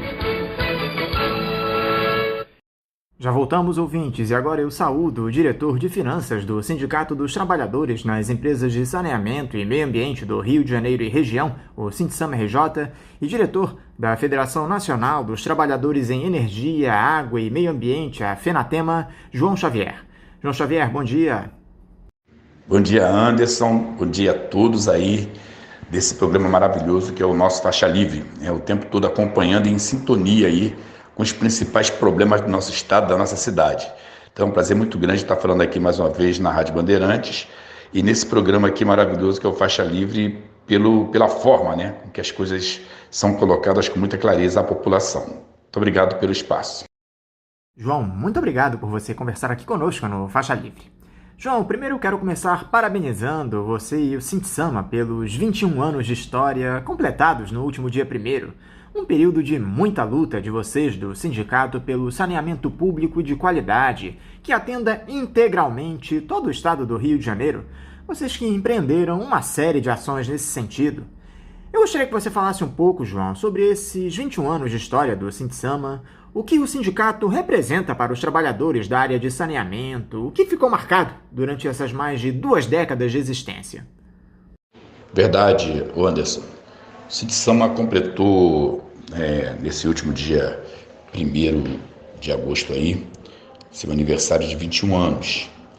E ao longo desse período é importante destacar que não foram períodos tranquilos, sim de muitas turbulências, porque desde 1995, a gente ainda nem tinha criado o Sintsama, mas estávamos juntos com outras categorias, que era o Sindicato dos Urbanitários, Esses dirigentes sindicais aqui desse sindicato, atualmente Sintsama, já faziam uma batalha dura, junto com o Sindicato do Urbanitário, contra as privatizações. Naquela ocasião, era a SEG, era o pessoal da Light, as diversas empresas do setor elétrico, que estavam em curso também a ameaça de privatização, e em destaque aí a nossa luta em defesa da SEDAI. Então, a maior parte da nossa direção atual também estiveram junto conosco lá dentro do Sindicato dos Urbanitários, já fazendo essa resistência àquele projeto que o governador do estado, na época, Marcelo Alencar, criou, aprovou na Alerj, chamado PED, Programa Estadual de Desmonte do Estado, de desestatização. E a partir daquele momento, as empresas estaduais começaram a estar no rol das privatizações, e para a SEDAI não foi diferente. Então, desde 1995 até a criação do Sintsama, existia uma grande resistência para evitar essa tentativa de privatização da SEDAI. A gente tinha uma discussão muito ampla com a sociedade sobre a importância da SEDAI pública e de qualidade, porque a gente sabia muito bem que empresa pública pode praticar os subsídios cruzados. E por conta disso, a sua privatização, você teria aí um conjunto grande de pessoas da nossa sociedade, do estado, da cidade, excluída do direito à água caso houvesse a privatização. Então isso fez com que inúmeros moradores de comunidades, movimentos sociais abraçassem junto conosco a luta para não deixar entregar a SEDAI. Sim, fazer da SEDAI uma empresa mais democrática, mais transparente, e brigamos inclusive pela participação social dentro da SEDAI através de uma lei estadual que foi apresentada na Alerj, mas depois foi arquivada, que criaria ali a política estadual de saneamento, construindo aí os conselhos estaduais. É um sonho nosso, que isso se concretize em algum momento, porque o controle social é muito importante para a valorização de uma empresa pública. Então essa luta não é nova. De 2000, da criação do sindicato até os dias de hoje, a gente teve que enfrentar grandes batalhas também com a privatização. Tentaram dividir a SEDAI para vender Barra da Tijuca, Jacarepaguá e Recreio, a gente ali fez presente e não deixamos fazer essa cisão. Tentaram de qualquer forma vender um pedaço da SEDAI por ações, já resistiu muito, e em 2017 fizemos ali uma grande resistência para evitar a abertura, através da LERJ, do direito do governador, do governo do estado ter direito a vender as ações da SEDAI. E de lá para cá não faltou foi luta, e não faltou foi resistência, e não faltou apoio do movimento social com a gente na defesa da SEDAI pública. Qual foi o principal desafio que vocês do Sintsama enfrentaram até hoje, nesses 21 anos de história, João? Nosso maior desafio, assim, lembrando de tempos mais recentes, né, foi em 2017, quando em fevereiro foi colocado lá a votação, em função do empréstimo que o governo do estado pegou aí com o banco francês e deu como garantia as ações da SEDAI. Então, naquele ano, né, tivemos aí inúmeras manifestações lá na porta da LERJ, e infelizmente naquela ocasião nós fomos recebidos, né, de forma muito pesada, porque a LERJ fez uma cerca enorme lá em frente às suas dependências, impedindo a nossa participação direta para poder manifestar contra essa aprovação desse projeto, né, que autorizava aí a entrega da SEDAI, e ao mesmo tempo também tinha, para todos nós que fazemos a manifestação, uma repressão permanente e cotidiana, né? Vários trabalhadores saíram feridos, perdemos duas vidas nessa ocasião, as pessoas, em função dessa correria, um morreu por infarto, outro morreu mesmo em função desses acidentes aí, por conta da pesada pressão que fizeram naquela época para a gente não fazer valer a vontade do povo do Rio de Janeiro. Então foi uma das maiores lutas nossas para evitar aquela concessão, né, que foi a permissão da SEDAI ser utilizada como moeda de troca para aquele empréstimo feito pelo Estado de 2 bilhões e alguns reais aí, para poder salvar o Estado aí da falência. E nesse momento a gente não conseguiu ser vitoriosos por completo, mas criamos uma marca muito grande entre os deputados que durante o ano de 2018, 2019, com a nossa pressão e a nossa construção através de vários partidos dentro da LERJ, conseguimos reverter isso na votação que fizemos agora no último dia 29/4, onde a LERJ, desse ano, onde a LERJ, através do PDL 57, desautorizou o governo a privatizar a SEDAI. É justamente sobre essa privatização da SEDAI, João, que eu gostaria de abordar agora. Está marcada para esse mês a assinatura do contrato de concessão da companhia após o leilão, que ocorreu no final do mês de abril, se eu não estou enganado. Como é que vocês têm pressionado os deputados estaduais, João, na tentativa de sensibilizá-los sobre a necessidade de se anular esse leilão? Os parlamentares têm o poder de legislar a respeito disso ainda? Eles podem cancelar esse leilão de alguma forma? Anderson Gomes, essa questão da privatização da SEDAI é um assunto que tem que ser bastante esclarecido aqui a todos os nossos ouvintes. Por quê? Porque ao longo dessa resistência, como eu falei para vocês, no último dia 29 de abril, num grande ato realizado na porta da LERJ, estava sendo colocado em votação o PDL número 57 de 2021. Esse PDL é de autoria do presidente da casa, André Siciliano. Ele desautorizava o governador do estado privatizar a SEDAI. Então, essa decisão, com a aprovação que foi feita por 34 votos a 22, com 2 abstenções, é bom que te diga que, inclusive, parlamentares da base do governo votou, junto com os demais partidos presentes lá, a favor desse PDL.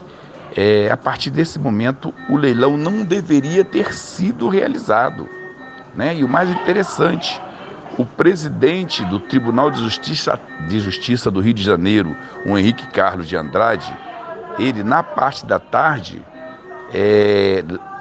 reafirmou a legalização da decisão tomada pela LERJ. Estranhamente, por conta de uma outra liminar, de um outro desembargador, o governo do estado viajou para São Paulo e realizou o leilão mesmo com essa irregularidade, porque se o Poder Legislativo diz que não pode privatizar, que não pode mais vender, o governo estadual não pode atropelar. Está aí um ato de inconstitucionalidade. Então, diante disso, as irregularidades são muito grandes e, por conta disso, nós estamos recorrendo mesmo a todos os âmbitos possíveis, inclusive ao STF, contra esse ato de inconstitucionalidade. E isso eu falo, tanto o movimento sindical como a própria Alerj, né, já tem ações lá fazendo questionamento desse ato. Portanto, qualquer ação de privatização, ela está no marco da insegurança jurídica.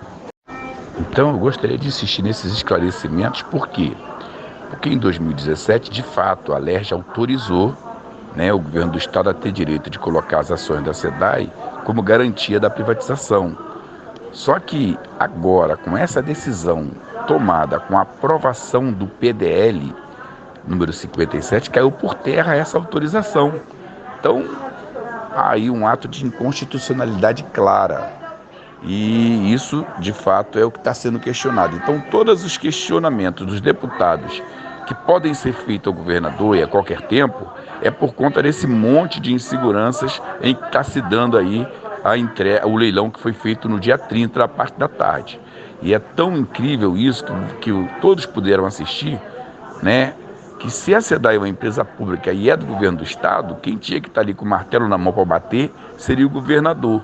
Mas, de forma diferente, quem bateu o martelo foi o próprio presidente da República, acompanhado do seu staff, da equipe econômica, né? Então, qual é a questão? O que está mesmo por trás dessa privatização irregular da SEDAI? Então, são muitos questionamentos que não estão claros e que, na nossa opinião, precisa de arrumar mecanismo de questionamentos e de esclarecimentos. Então, diante disso, o processo está com a insegurança jurídica, isso não está impedindo das empresas privatizar que participaram do leilão de estar tentando assumir aí a SEDAI, tem sido feita uma pressão muito grande, mas em função dessa insegurança jurídica cada dia adiam essa tentativa de assinatura, né? E a gente com isso vem fazendo a pressão aí através dos nossos instrumentos ao judiciário para que esse julgamento seja logo marcado.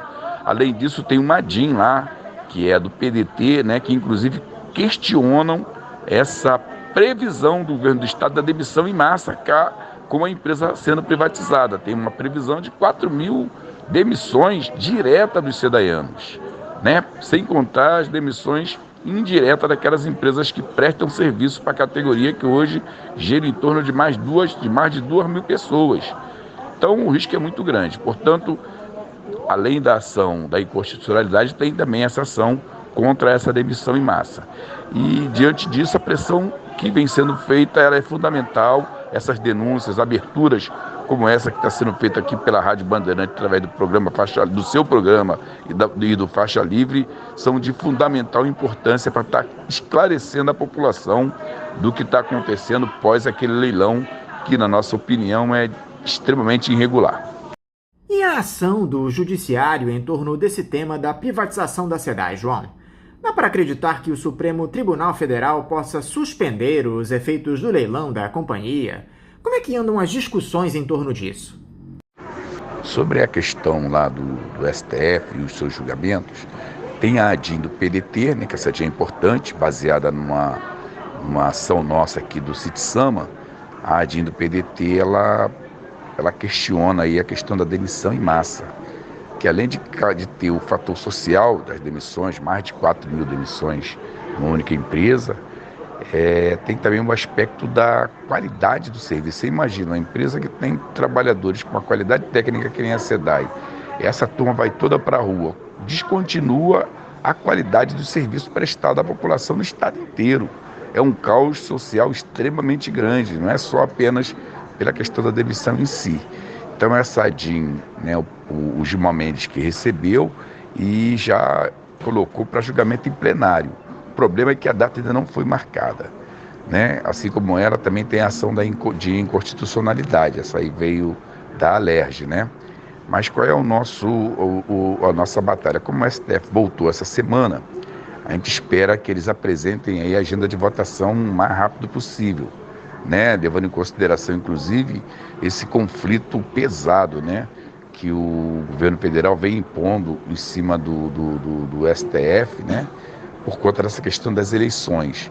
Esse clima aí, quer dizer, corretamente, o posicionamento do judiciário tem sido bastante importante, porque tem feito aí a defesa do processo democrático. A gente espera que nesse clima também eles coloquem com mais urgência essas votações aí de interesse da população também na ordem do dia. A gente está torcendo para isso. Não é uma coisa muito fácil, a gente sabe muito bem que isso não é tão tranquilo assim, não está sob nosso controle, mas a pressão tem que ser feita para poder fazer com que tanto a questão da ação de constitucionalidade como essa questão da demissão em massa seja colocada em votação. A nossa esperança é grande, mas a gente sabe muito bem que não é tão fácil como nós estamos querendo. Vamos esperar que esse clima possa despertar aí interesse aí no presidente lá do Supremo de colocar essas pautas aí em votação, para a gente avançar um pouco mais nessa resistência. Vocês pretendem organizar algum ato para tentar evitar a assinatura desse contrato de concessão da SEDAI, João? A mobilização popular para que esse crime contra a sociedade fluminense não seja consumado? A outra questão é com relação à construção de uma mobilização no entorno da defesa da SEDAI pública ainda, né? É importante deixar isso muito claro.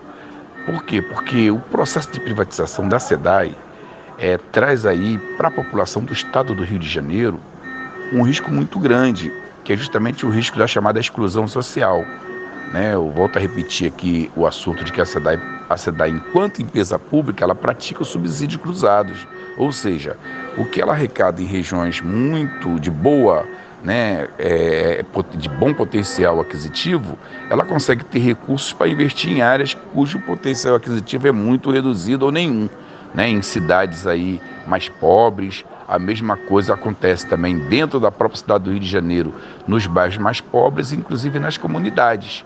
Com o processo de privatização, se ele for concretizado, um conjunto gigantesco de população trabalhadora do nosso estado, da nossa cidade, vão ficar claramente sem esse direito ao serviço da SEDAI e, por consequência, também sem o direito ao acesso à água, quiçá ao próprio saneamento básico. Então, essa resistência tem que permanecer. Qual é o nosso desenho?